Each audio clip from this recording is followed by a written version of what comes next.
रूणीचा वाळो रामाधणी बाबा रो बुलावो आयो संग चालोनी। रूणीचा वाळो रामाधणी बाबा रो बुलावो आयो संग चालोनी।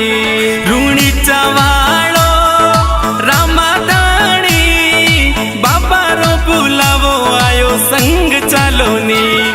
आपा बिचाला उण नगरी जिण नगरी रामा पीर मिलसी।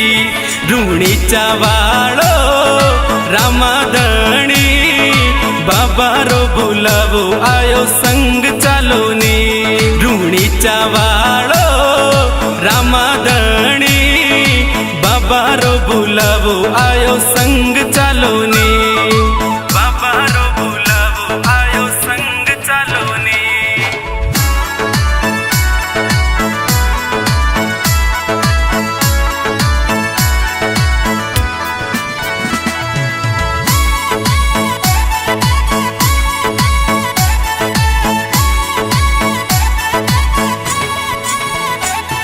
अरे लीला पर बैठ बाबा पुंगल गड़ गया, दुखड़ा मिटाई सुगना लेर आया।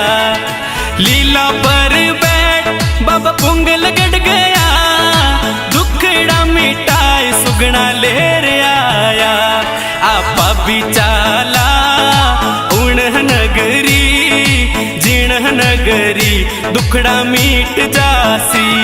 आपा बिचाला उण नगरी जिण नगरी दुखड़ा मीट जासी। रूणीचा वाळो रामाधणी बाबा रो बुलावो आयो संग चालोनी। रूणीचा वाळो रामाधणी बाबा रो बुलावो आयो संग चालोनी। बाबा रो बुलावो आयो संग चालोनी।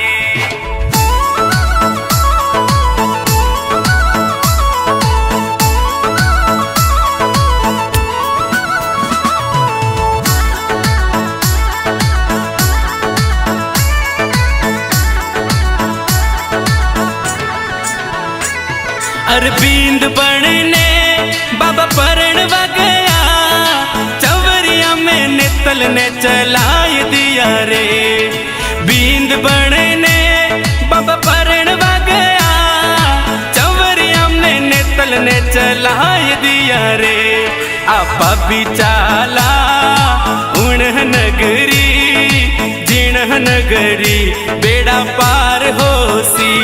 आपा बिचाला उण नगरी जिण नगरी बेड़ा पार होसी। रूणीचा वाळो रामाधणी बाबा रो बुलावो आयो संग चालोनी। रूणीचा वाळो रामाधणी बाबा रो बुलावो आयो संग चालोनी। बाबा रो बुलावो आयो संग चालोनी।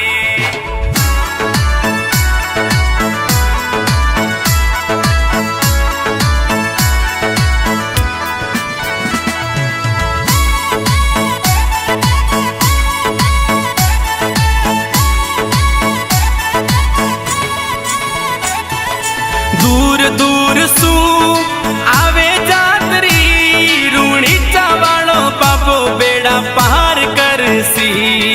दूर दूर सू आवे जातरी, रूणीचा वाळो बाबो बेड़ा पार करसी। आपा बिचाला उण नगरी जिण नगरी रामा पीर मिलसी। आपा बिचाला उण नगरी जिण नगरी रामा पीर मिलसी। रूणीचा वाळो रामाधणी बाबा रो बुलावो आयो संग चालोनी। रूणीचा वाळो रामाधणी बाबा रो बुलावो आयो संग चालोनी। बाबा रो बुलावो